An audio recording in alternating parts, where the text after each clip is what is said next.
Nazism and the rise of Hitler.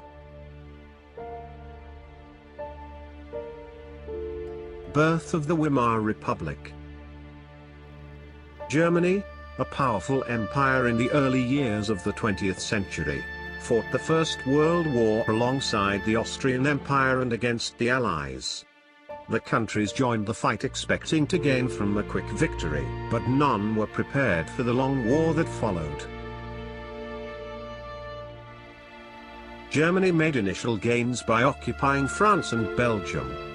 However, the Allies, strengthened by the United States entry in, defeated Germany and the Central Powers in November 1918. The defeat of Imperial Germany and the abdication of the Emperor gave an opportunity to parliamentary parties to recast German polity. A National Assembly met at Weimar and established a democratic constitution. Deputies were now elected to the German parliament or Reichstag, on the basis of equal and universal elections by all adults including women.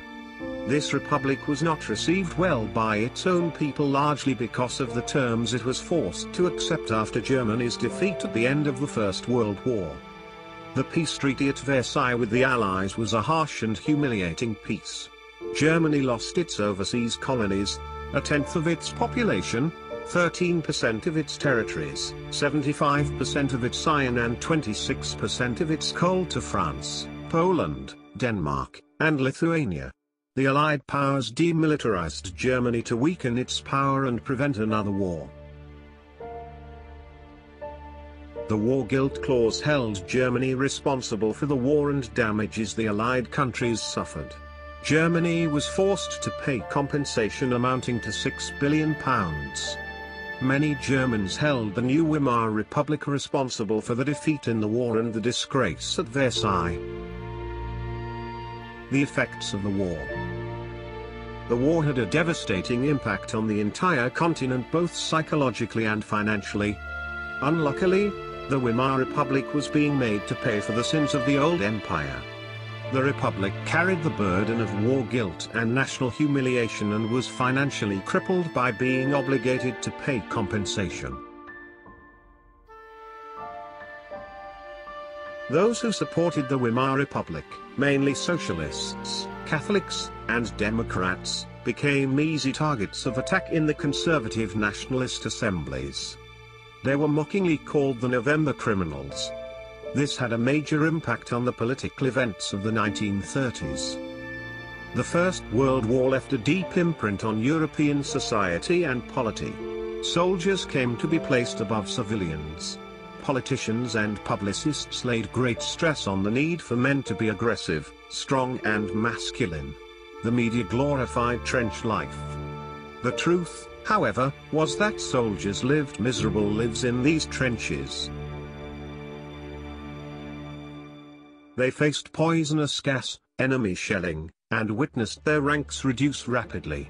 Aggressive war propaganda and national honor occupied center stage in the public sphere, while popular support grew for conservative dictatorships that had recently come into being. Democracy was indeed a young and fragile idea, which couldn't endure instabilities of interwar Europe. Political radicalism and economic crises.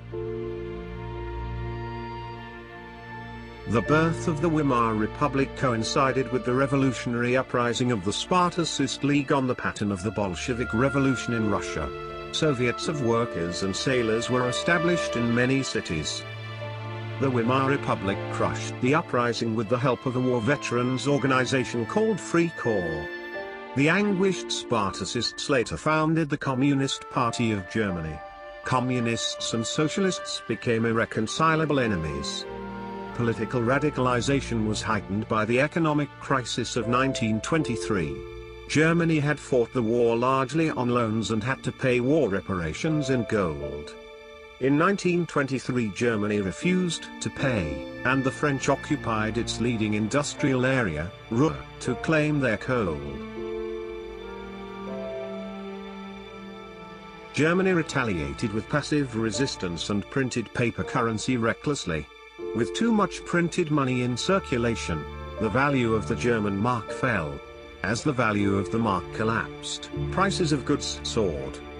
This crisis came to be known as hyperinflation, which is the situation of a country when prices rise phenomenally high.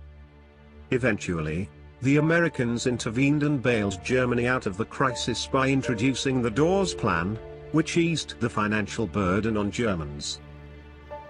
The years of depression.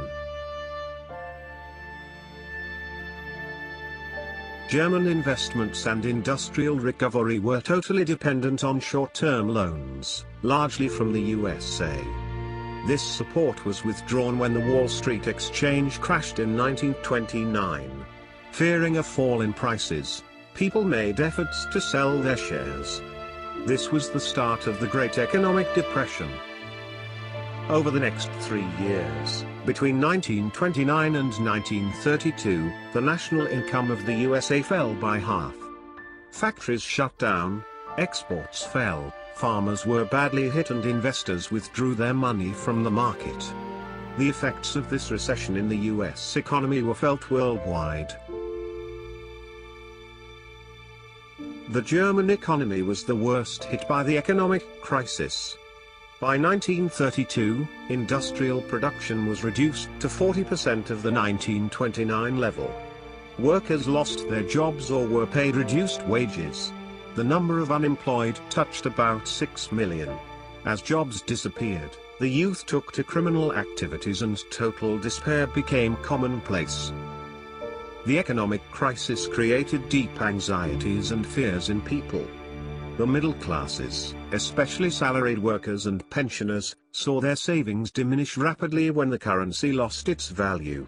Businessmen, self-employed and retailers were filled with the fear of being reduced to the ranks of the working class, or worse still, the unemployed. Only organized workers could manage to cope with it. The young Weimar Republic was politically fragile too. The Weimar Constitution had some inherent defects, which made it vulnerable to dictatorship. One of the defects was Article 48, which presented the president the powers to impose emergency, suspend civil rights and rule by decree. Within its short life, the Weimar Republic saw 20 different cabinets lasting on an average 239 days, and a liberal use of Article 48. Yet the crisis could not be managed. People lost confidence in the democratic system, which appeared to offer minimal solutions.